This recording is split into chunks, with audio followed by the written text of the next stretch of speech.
近期入手咗一部美容儀，佢就係日本品牌 Lifton 嘅 Premium 美容儀。佢有 EMS 微電流同埋脈衝波技術，可以一機兩用，能夠直接刺激頭皮同埋面部嘅皮膚。有2個護理頭可以隨時更換，4種波長，4種模式。超聲波有效霧化平時用開嘅精華液。仲有 EMS 技術可以加強刺激深層皮膚，令到皮膚更加緊緻。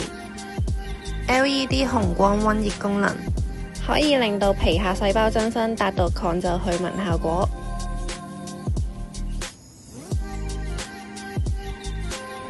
佢嘅插頭係磁吸設計，只要將佢插上就會自動調節做面部或者頭皮護理嘅模式。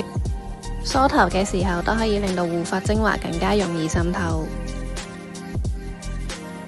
佢仲有防水功能，可以輕易打理，就算沖涼嘅時候使用都冇問題。Lifton 美容儀一機兩用，進行全面嘅護理，令到我可以妝前妝後都咁有自信。